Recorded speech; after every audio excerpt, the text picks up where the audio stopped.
Esta clase se trata sobre la intervención de la dislalia. Para recordar, vamos a leer, ¿cierto?, o revisar la definición de articulación que se asocia específicamente al acto de colocar las estructuras fonoarticulatorias en posición adecuada para producir fonemas específicos. El articulador activo debe moverse en dirección correcta hacia el pasivo para lograr el sonido deseado. Es necesario recordar que se mantiene la forma conveniente, necesita una velocidad adecuada, una presión exacta, ¿cierto?, de los órganos fonoarticulatorios o estructuras fonoarticulatorias y una cantidad justa de contacto superficial para lograr un fonema X. Acá tienen ustedes, ¿cierto?, la definición del DSM-5 asociado a los trastornos de los sonidos del habla. Ustedes saben que ahora se habla con esta nomenclatura, ¿no es verdad? Y la definición sería entonces la imposibilidad permanente que presenta un niño o un adulto para producir un fonema cuando es requerido a su edad, ¿ya? O debiese hacerlo según el desarrollo típico. Sin embargo, estas personas que presentan esta dislalia no lo hacen en ningún momento. El pronóstico en general es favorable, siempre y cuando exista una intervención temprana, ya que esto influencia, ¿cierto?, el desarrollo psicoafectivo y el rendimiento escolar. Es muy importante tener en cuenta este aspecto, ya que cuando los niños presentan estas dislalias, si bien es cierto, este no es un trastorno grave, puede repercutir de manera importante y relevante sobre su manera de comunicarse. Por lo tanto, esto puede afectar fuertemente, ¿cierto?, en el desarrollo psicoafectivo y también en el rendimiento escolar. Ahí tienen ustedes los fonemas del español en Chile. Ustedes tienen esta tabla, la pueden revisar. Y hay algunos datos importantes, ¿cierto?, que hay que tener siempre en cuenta, que se asocian con que la alteración fonética no mejora a la repetición. Por lo tanto, si nosotros le pedimos a un niño que repita una y otra vez, finalmente vamos a estar perdiendo el tiempo, ya que esto no va a favorecer que mejore. En cambio, las alteraciones a nivel fonológico, como son constantes, pueden mejorar en tareas de repetición.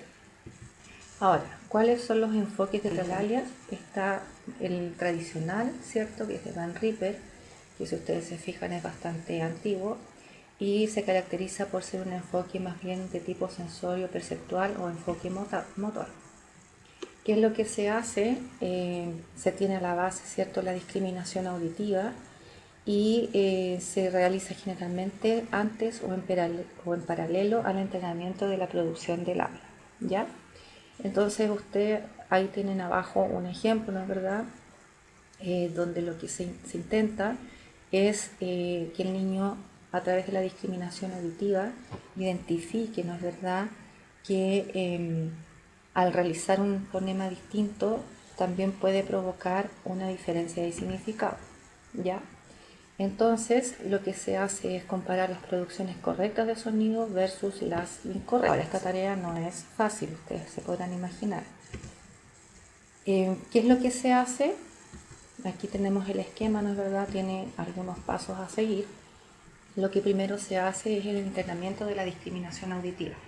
O sea, básicamente intentar que el niño se dé cuenta de que los fonemas suenan distintos y que por lo tanto, si no los hago correctamente, voy a decirlos de manera diferente.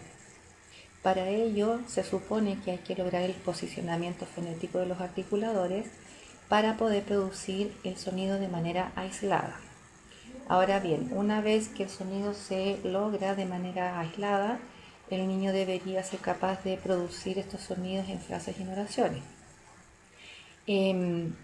Pero también deberíamos, antes de eso, ¿cierto?, una vez que el niño lo hace de manera aislada, deberíamos incluirlo en sílabas, ¿cierto?, sin sentido, y después hacer una producción de sonido en posición inicial, medial y final de la palabra.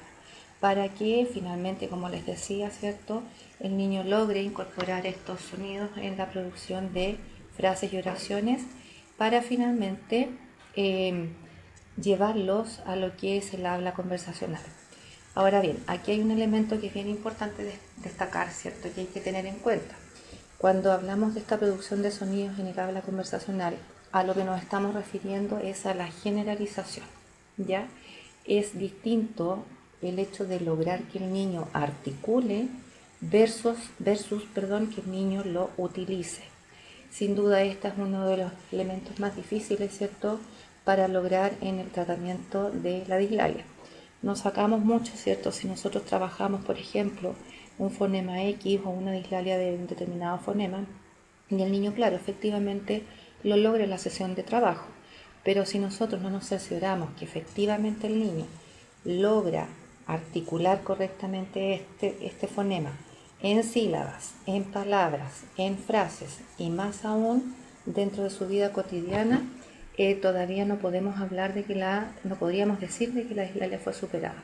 Solamente cuando estemos seguros de que esto se generalizó en el habla conversacional cotidiana en todos los ámbitos de la vida, nosotros podríamos llegar a la conclusión de que este niño superó la dislalia o las dislalias que pudiésemos estar tratando. ¿Ya? Ahora, ¿cuáles serían las estrategias? Bueno, ya sabemos, ¿cierto?, que la discriminación auditiva juega un rol fundamental y nosotros podríamos pedirle después al niño que imitara y podríamos darle también señales sensoriales. ¿Cómo? Bueno, a lo mejor tocando, ¿cierto?, o estimulando algunas zonas puntuales para que el niño logre poner o ubicar sus estructuras fonoarticulatorias para el sonido, ¿ya? Por otro lado está esta otra visión, ¿cierto?, que es la motor kinésica, que está planteada por Stinchfield, Hawk y Young en el año 1938, y ellos se basan en el énfasis del desarrollo de los correctos patrones de movimiento, ¿ya? Y esto requiere que el clínico o el terapeuta manipule estos órganos fonoarticulatorios para facilitar la producción, ¿ya? Y esto se basa en el presunto o en el supuesto que es posible establecer patrones de retroalimentación positiva kinésico-táctil. Entonces, en relación a esto, no era extraño o no es extraño, ¿cierto?, de repente hasta utilizar a lo mejor la sensación tal vez de calor, ¿no es verdad? O tal vez poner o estimular al niño con un poco de dulce, ¿cierto? Para que el niño logre llevar estos órganos o estas estructuras a ciertos puntos y logre finalmente decir el sonido que queremos que diga. Por eso habla que es una manipulación directa de los articuladores del niño, ¿ya? Y el usuario es ayudado a reconocer y luego producir los movimientos del habla.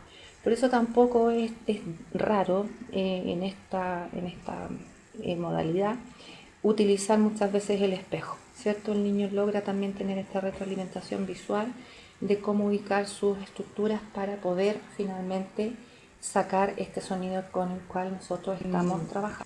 Y este enfoque se usa, como les decía, señales táctiles, kinestésicas, propioceptivas, ¿cierto? Que las propioceptivas tienen que ver un poco con esto que les decía, tal vez estimular con algo un poco más tibio o a veces helado, para que los niños puedan y lleguen a facilitar estos mapas motores, o sea, cómo se hace realmente y que quede fijo en su cerebro, ¿no es verdad?, en sus estructuras mentales para después poder producir. Ahora, no es fácil, les insisto, no es fácil si este niño no logra articular, es porque algo hay a la base. Ahora, descartamos acá cualquier tipo de daño orgánico o algún trastorno secundario, ¿cierto? Ahora bien, aquí tienen una dirección, ¿cierto?, de video, que igual se los voy a subir a la plataforma, que se relaciona con el prompt, que así se llama esta técnica motora kinésica, para que lo puedan ver. Ahí hay una foto, ¿no es verdad? Pero vamos a revisar. Ahora, por mucho tiempo también se habló de las praxias bucolinguofaciales no verbales aisladas, ¿ya? ¿Qué son estas praxias faciales? es una técnica, ¿cierto?, donde no se usa el habla y pretende influir en el desarrollo de las habilidades del lenguaje. Entonces, básicamente lo que se hacía acá, como ven ustedes en las fotos de abajo, que el niño, por ejemplo, mueva su lengua hacia distintos puntos, y por eso son praxias bucolingofaciales no verbales, porque acá no está asociado a un sonido, son solamente movimientos. Existen también las praxias bucolingofaciales verbales, que esa ya sería, por ejemplo, cuando nosotros le pedimos al niño que ponga su lengua detrás de los incisivos superiores, ¿no es verdad?, y que diga una E. Eso ya sería una praxia bucolingofacial verbal. En cambio, estas otras que ustedes ven acá son no verbales, ¿ya? Y bueno, hay algunas que son aisladas y también nosotros podríamos hacer algunas secuenciadas. Por ejemplo, el típico caballito ese. Esa sería una praxia bucolingofacial no verbal secuenciada, ¿ya? Entonces, estas habilidades, se pretendía, ¿cierto?, desarrollar habilidades del lenguaje. Estos autores que ustedes ven acá han puesto o pusieron en duda la efectividad de estas praxias, ¿ya? Y plantean que involucran movimientos aislados de los cefas que no son utilizados al momento de producir un sonido del habla. Por ejemplo, no existen fonemas que requieran poner la lengua fuera de la boca o inflar las mejillas. Por supuesto, nosotros podríamos hacer todas esas praxias, ¿cierto? Pero en nuestra habla castellana al menos no existe ningún sonido, ¿cierto?, que sea generado a partir, por ejemplo, de poner la lengua afuera o de inflar las mejillas, como dice acá. Entonces, ellos consideran que a pesar de que estas praxias bucolingofaciales aumentan el tono muscular, esto no serviría para mejorar la producción del habla.